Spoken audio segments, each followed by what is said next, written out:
Could we or should we hire non-Christian musicians to perform in the worship team? No, I'm not in favor of that. Why?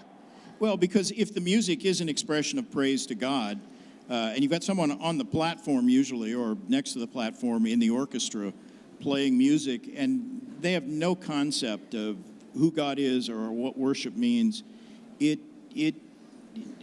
cannot be honoring to God. I mean, the people in the pews may not know it. I mean, all they see is a musician up there.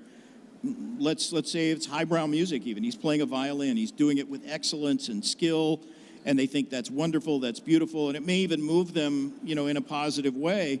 They don't know this guy's not a Christian. But my question, the question I would ask is this truly honoring to God? And you have to say no. To put a pagan up there, that's not something a pagan should do. All right, here's the argument.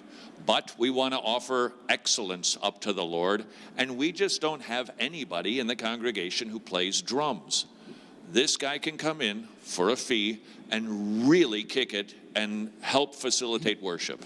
Yeah, that kind of reasoning, I think, underlies every kind of apostasy that is related to, mingling pagan ideas with the worship of the true God. Going all the way back to the Old Testament, where the Israelites, looked at pagan worship and said, in some ways it's more ornate, more entertaining, more whatever and so they began to mingle the worship of Baal with the worship of Yahweh, and eventually Baal worship took over.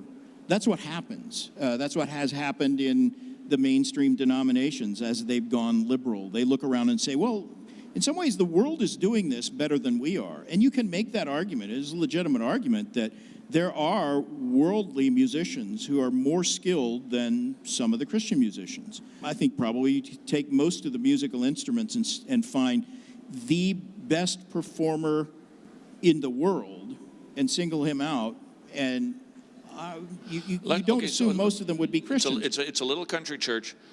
Nobody's really very good at all musically. There's somebody down the street, and they're willing to come for $100, and they can lead it. They can just help us with that. That's the argument. So what I'm hearing you say is, evangelize that guy. It's not their Seriously. place. I mean, if you're that musically deficient and that hungry for a decent piano player, go evangelize the guy. And if he rejects the gospel, find another piano player who won't. To bring somebody in to play guitar, play the organ, whatever it happens to be, you're asking somebody to worship God who doesn't believe in him, and it actually has encouraged, I think, more judgment for that person. That's true. All right, so the rule would be, look, if you don't have any good musicians, it's still nevertheless, it's the body making the best expression of what they can perform, and it's pleasing to God because of the heart, not because of the level of professionalism.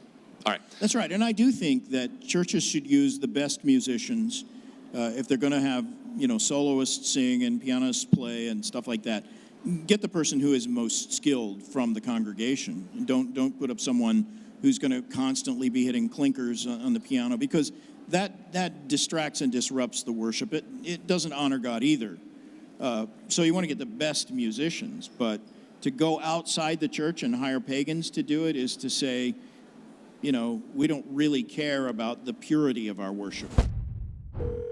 Hello, Maria. This is Todd Friel from your auto insurance company, noticing you're not taking advantage of any of our life insurance policies.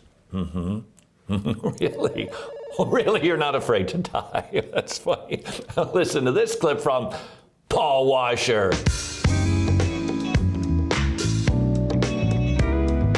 I'm talking about you.